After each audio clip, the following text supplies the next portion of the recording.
So the transfer window is closed. Every club has had their chance to do all the business that they need to do. Nottingham Forest have done quite a bit of business again, much to the annoyance of every football fan on the planet that doesn't think to research why we've signed all those players. At the start of the season, like pretty much every football YouTube channel, I did my Premier League predictions, and a lot's changed since then. So I'm going to do my predictions now at the halfway stage roughly, but more than anything, post-transfer window, taking into account what each club's done and how that might affect them going forward this season. It's the first time I've done a video talking about the whole of the Premier League for quite some time, so I hope you enjoy this one. If you want to see more videos like this talking about the whole league as well as obviously Forest as well, then please hit the like button, subscribe to Rads if you're new. Let's get to 5,000 subscribers as soon as possible. In 20th place, I've gone with Everton.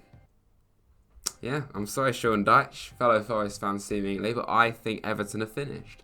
I don't think he's going to be enough. Maybe he's not the right manager to come in. I'm not saying he's not a good manager. I think he's a brilliant manager, but I think if you consider it, and I've seen other people saying this, he may have 3 players that he's worked with before at Burnley, in Michael Keane, Tarkowski and McNeil. But 2 of those got relegated last season. There's an awful amount of deadwood in this squad. They have a huge amount of debt, Everton as well. They've not signed a single player. Not one player in the state that they're in. I think that says everything, and the only new player of any kind is recalling Ellis Sims from loan from Sunderland. He got 7 goals in 17, which is pretty good. Very good, in fact, but is that really the answer? I'm not so sure. 19th. I'll be honest, these bottom 3 I did find quite difficult to order them. Everton may not necessarily come 20th, but I'm going to say that. I've put Southampton in 19th place. They've been a big part of the Premier League for 11 years now. But I do feel this is their time, and I feel that, as I mentioned on my stream the other day with Woods and Dom, of course, if you saw that, go and check it out if you haven't. We mentioned that certain clubs rely on certain players, and if that player gets injured, they're going to be a bit finished. And James Ward-Prowse is a classic example. He carries that club over the line too much, and I feel that if he gets injured or suspended or whatever, he is going to be crucial to them going forward, and if they lose him, he's going to be a vital loss. I do think they've made some good signings though. Orsic was a brilliant player at the World Cup and was a brilliant player in the European competitions from what we've seen of him for Dinamo Zagreb. James Bray linking up with his old manager, of course, from Luton. They've made some decent signings, more than Everton, but I just don't feel they've got enough quality in that squad, and I'm not entirely sure if Nathan Jones is the answer. I'm not just saying that because I'm a Forest fan, and not many Forest fans like Nathan Jones, but I just don't feel maybe he isn't the answer. 18th, Bournemouth. I do feel they have a chance of survival. They've actually spent quite a bit of money in this window, signing players that, I'll be honest, I don't know who they are. But the fact that they've put their hands in the pocket for once, Bournemouth don't typically spend that much money, is testament to them. They do at least want to try and survive. Of course, they had a tough start to the season, having a load of big 6 sides in one go. That cost Scott Parker his job. That 9-0 at Anfield was humiliating.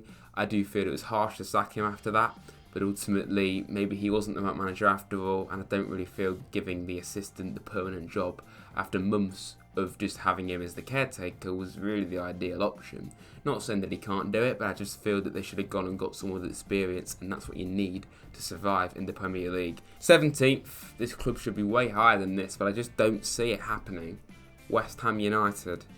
2 incredible seasons, of course, under David Moyes, but it's been a heavy decline this season. Obviously, I feel a lot of things has gone against them, not necessarily signing the right players, maybe being set in their ways from what they've done the last couple of years and thinking it was going to be more of the same, and when something goes wrong after having a number of years of success, it's difficult to get it right again. And I think the signing of Danny Ings is brilliant. Honestly, a proven striker, that's a great signing. But I don't feel that that's going to be enough. I think they needed more, certainly in the midfield. If you look at the midfield, they've only really got Rice, Paqueta and Downs and Souček, who's not been at his best this season. They needed someone else, and Paqueta arguably should be playing further up the pitch as well. So it's a very makeshift midfield, and of course, a bit like James Ward-Prowse, if they don't have Declan Rice, they could be heavily halted by that. West Ham have a huge amount of quality, but it isn't working right now. I just feel they're going to just survive 16th, Leeds United. Their tactic of just signing Americans and players from Red Bull associated clubs continues, signing Weston McKennie. Of course, I think that is outstanding business, by the way, signing him from Juventus. Maybe it's something to do with their points deduction over in the Serie A, of course. Bringing in Rutter as a striker, £28 million. He was doing pretty well over in the Bundesliga for Hoffenheim. I do feel Jesse Marsch has been rightly criticised in the past, but occasionally he just pulls off one of those huge results and that keeps him going a bit longer. I feel Leeds should be alright.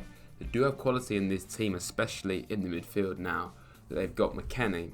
But I just feel maybe they need a bit more depth in the defence. I mean, they've been playing a centre-back at left-back half the season, but quite clear they're happy with doing that. But I think they should have enough leads. They do have a good team. We've not even played them yet this season, but I do look forward to whenever we do go to Ellen Road. And they should be alright in my opinion. 15th, Leicester City. I feel they should be surviving, and they will survive, and fairly comfortably, but I just don't feel that there's enough to justify them being any higher than this. They finally signed some players, of course not signing anyone in the summer besides Wout Faz. Obviously signing Tete and then signing Schotten, I think that's a good bit of business, and also signing Christiansen as well. But I can't actually believe that they didn't sign another goalkeeper. That is actually unbelievable. I'm not a Leicester fan if you couldn't tell, but that is so unbelievable that they didn't sign a goalkeeper. That's quite clearly the area of weakness. 20 games, 35 goals conceded for Danny Ward. He's not good enough, quite clearly. And then the depth of goalkeeper is not good enough. As well as the fact that Rodgers is being doubted, and rightly so. His tactics are very, very defensive and repetitive. And I just don't feel he can take them any further than what he already has done. And I feel that's something that needs to change at Leicester soon. And I've spoken to many Leicester fans, and they agree with me on that one for sure. 14th, Nottingham Forest. I'm not going to go mental and say we're going to get top 8 after signing Keylor Navas, but I think we should be surviving. I think we've seen enough in the team this season to prove that we can do it. We had to start the year, of course, by signing all those players, and we ended up gelling finally. I'm not going to talk about this in a huge amount of detail because I do talk about it quite a lot on this channel if you haven't noticed. But the ambition, the manager, the players we brought in, the talent we've now got, it's more than enough in my opinion to survive. And if we're just going to continue seeing the upward trajectory, we got there eventually, that we've been seeing the last couple of months, bringing in the likes of Felipe and Navas and Shelvey, I think it's only going to boost our expectations and what we can do this season. We've got some brilliant players on this side now, and I'm very, very excited for the future of this club. It really is brilliant. It's surreal. Surreal, honestly. 13th, I arguably could have put Forest above this team because they're not that impressive right now or ambitious. It just feels very repetitive. This is Crystal Palace. The definition of mid-table, of course, last season, it did look like they were trying to be a bit more than that, push for European football at some point, but it just feels like they've took a little bit of a step backwards this year, obviously not having Conor Gallagher and just being too inconsistent again. They've got some great players in this team. Michael Elise, of course, stands out. Brilliant at interviews, of course. Wilfried Zaha, as ever, is always going to be crucial to them, but I feel the ultimate worry for Palace fans is the future after Zaha. It's going to eventually happen. He's going to eventually leave that club, and they could sink as a result of it. He's that important to them. They've signed some alright players in the midfield, that's the only area that they have recruited. Lokonga and a player from Stuttgart, who I don't know, if I'm honest. The full-backs are an area of concern. They've only got 2 right-backs, both over 30 and rather average, in Nathaniel Klein and Joel Ward. And then, of course, you've only really got Tariq Mitchell at left-back, who's great, but they've got no one else. So they're lacking squad depth and quality for them to do anything more than this. I mean, personally, like I say, they could be lower, but I don't really think they will. 12th place, a club that is currently a lot lower than this, but I feel they will rise up for sure. Wolves. They've got a brilliant team, they've got a brilliant manager, they've made some very ambitious signings as ever. Pablo Sarabia, Mateus Cunda coming in as well. Mario Lemina, Joel Gomez coming in from Flamenco in midfield, £18 million on him. I feel that's probably to cover the potential departure of Ruben Neves in time, a bit like Zaha and Ward-Prowse and Declan Rice, that key player that you don't really want to lose. They want to try and cover for him when he does leave. And Wolves, they're another club that have come into the Premier League in recent years and they've shown huge ambition. And they're going to continue to do that. And I feel under Lopetegui they have a huge chance of pushing for the top 10 again and pushing for Europe again. But of course, the last couple of years they have declined.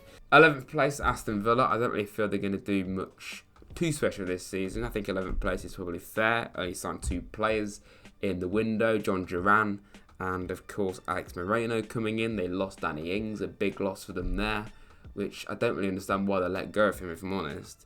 And I do feel it a bit like Wolves under a manager that's won a lot in the game.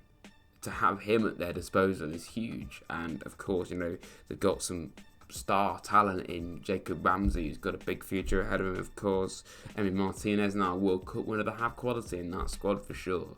Matty Cash, obviously a world-class right back right there. I think with Villa, they have the setup, they have the ambition, but it's all about consistency now. Can they get that consistency to really push on and actually achieve something going forward? That's the goal for them now, really. 10th place, Liverpool.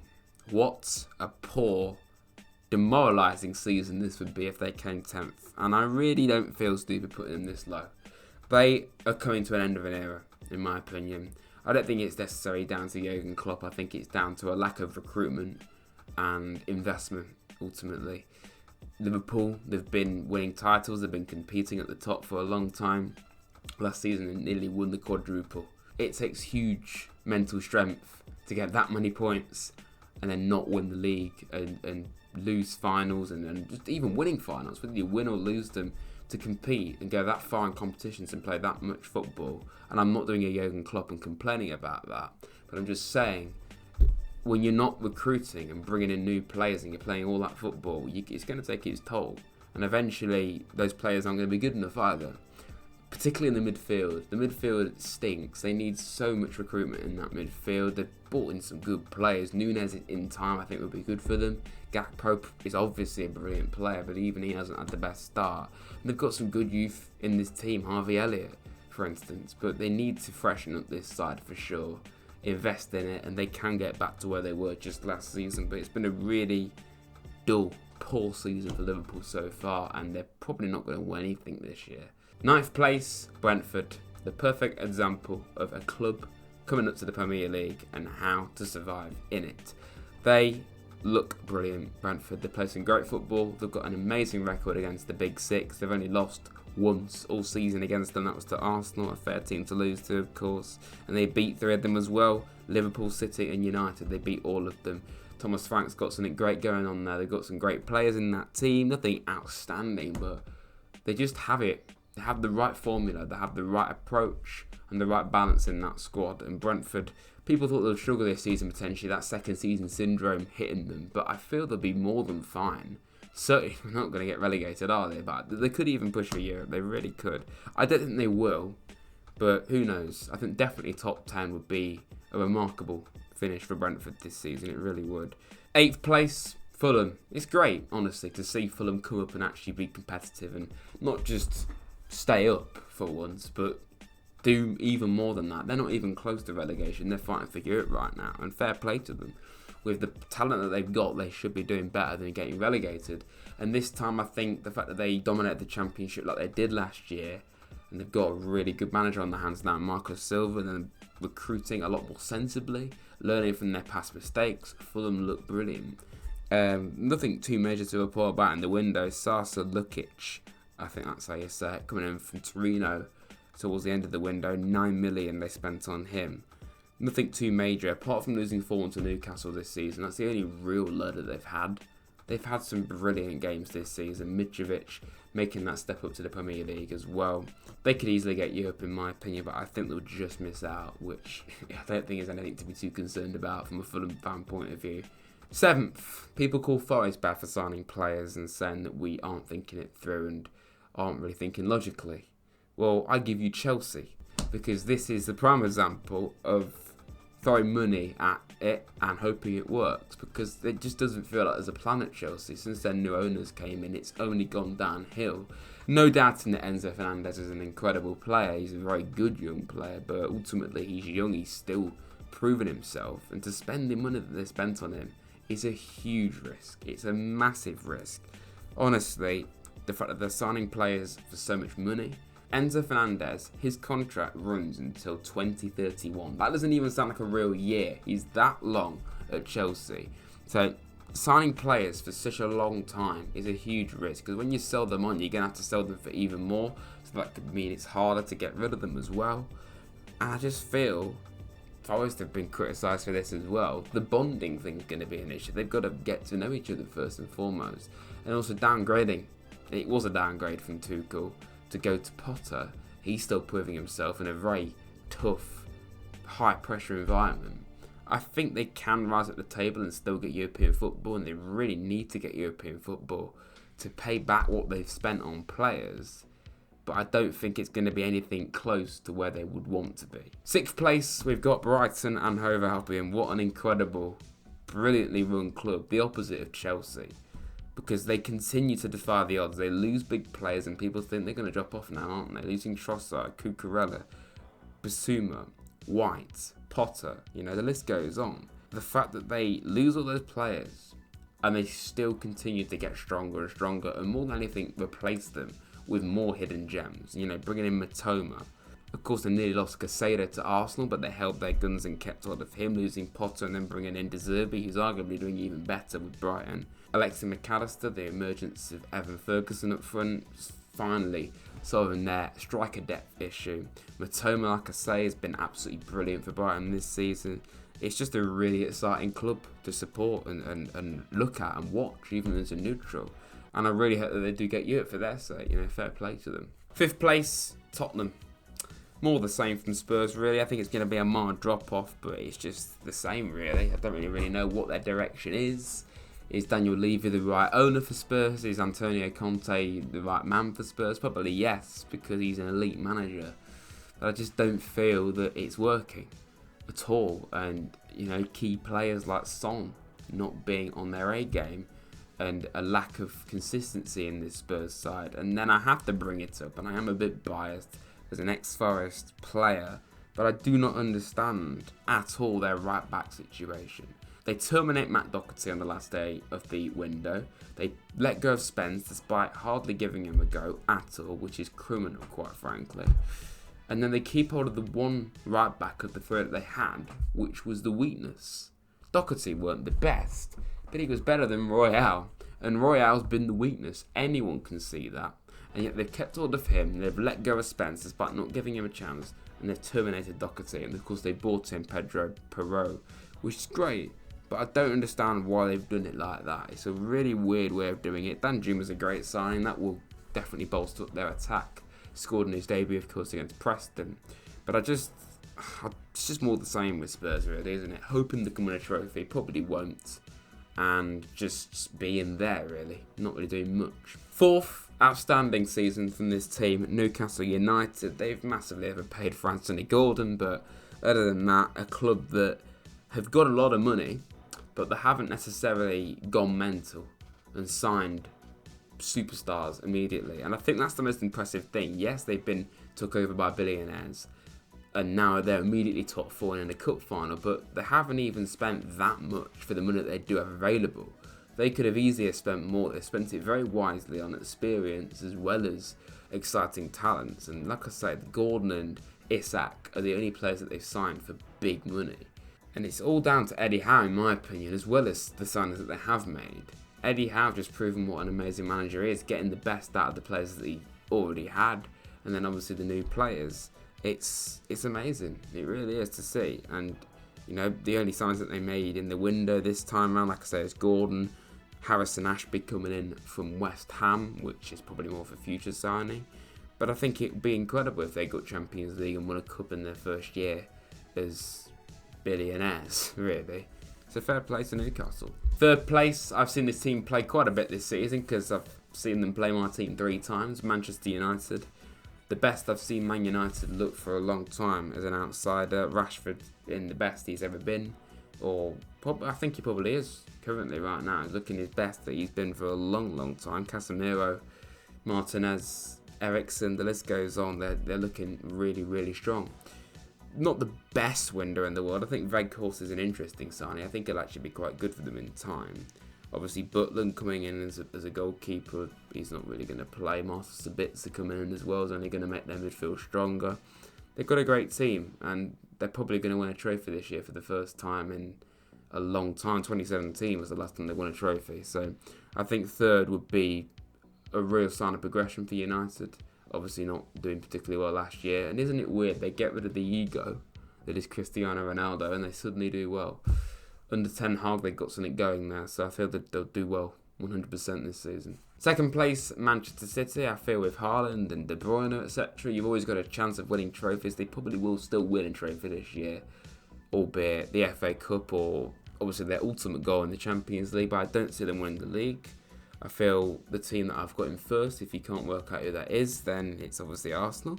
I feel their form, and then the fact that City have been just a little bit too inconsistent, like losing to Brentford at home, for instance. I feel that is ultimately going to cost them. They're obviously still going to win games convincingly this season and be a force, but they're not going to win the league this season for the third time if they were to win it. I still think they have a chance, but I just don't feel that they're going to quite do it. And they've actually gone backwards in this window. Letting go of João Cancelo is it's a dodgy one. Like, he's quite clearly fell out with Pep. For me, he's a world-class fullback, and they've let go of him on loan to Bayern Munich. It's just bizarre. You know, he's playing so much football before the World Cup. He's come back, he's hardly playing. It's not a coincidence. He's quite clearly fell out with Guardiola. They've only signed one player in the window, a 20-year-old midfielder from Argentina, who I have never heard of.